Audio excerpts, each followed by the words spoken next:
அதுக்கப்புறம் அந்த எஃப்ஐஆர் வந்து ஆன்லைனில் போட்டு அதுவும் தப்பு. ஏன்னா இது ரேப் கேஸாக இருக்கும்போது நீங்கள் எதுவுமே எக்ஸ்போஸ் பண்ணக்கூடாது. அப்போ வந்து இந்த பெண்ணுக்கு முடிஞ்ச அளவுக்கு எவ்வளோ துன்புறுத்தல் கொடுத்துருக்காங்க. ஏன்னா அப்போ தான் அவள் வந்து வாபஸ் வாங்குவா கேஸுன்னு. அப்போ யாரையோ காப்பாற்றுறதுக்கு தான் இவ்வளவும் இந்த ஸ்டேட் போலீஸ் பண்ணியிருக்காங்க. இந்த ஸ்டேட் போலீஸ் யாரோட ஆதரவில் பண்ணுவாங்கன்னா, அந்த அன்றைக்கு இருக்கும் ஆளும் கட்சிக்கு தான் அவங்க சாதகமாக போவாங்க. அப்போ வந்துட்டு இதை வந்து இந்த இந்த ஒரு 4-5 நாளாக நான் பார்த்துட்ருக்கேன். இந்த ஊடகங்கள்லாம் என்னமோ பெரிய ஏதோ ஸ்டாலின் சாதித்த மாதிரி பேசுகிறாங்க. அது தவறு. 2வது வந்து மக்கள் மறந்துட்டாங்களோ இல்லையோ, இதே ஸ்டேட் கவர்மெண்ட் வந்து சுப்ரீம் கோர்ட்டுக்கு போய் இவங்க வந்துட்டு தடை கேட்டிருக்காங்க. இது மக்கள் எல்லாரும் மறந்துட்டாங்க. அப்போ வந்து உங்களுக்கு எதுவும் பாதகமாக இல்லாதப்போ நீங்கள் நேர்மையாக இந்த இது என்கொயரி பண்ணும்போது எதுக்கு போய் நீங்கள் சுப்ரீம் கோர்ட்டில் போய் ஒரு தடை எடுத்தீங்க, சிபிஐ வரக்கூடாதுன்ட்டு?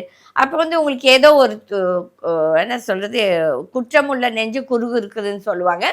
அப்போ எதையோ மூடி மறைக்கிறதுக்கோ இல்லை யாரையோ காப்பாற்றுறதுக்கு தான் இவ்வளவும் பண்ணியிருக்குது. ஆகையால் இவங்க வந்து மக்கள் எல்லாருமே மறந்துடுவாங்க, எல்லாருமே இவங்க சொல்கிறது கேட்டுருப்பாங்க. தவறு.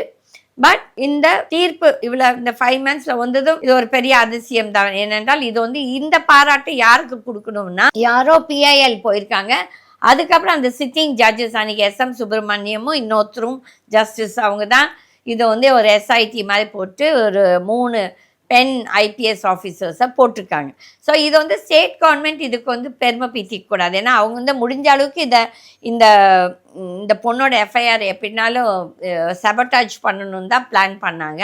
அது வந்து லக்கிலி அந்த பொண்ணுக்கு வந்து ஒரு நல்ல நீதி அரசர்கள் வந்ததால் இந்த கேஸ் வேற ஒரு முதல்ல ட்ரெண்டில் போயிடுச்சு.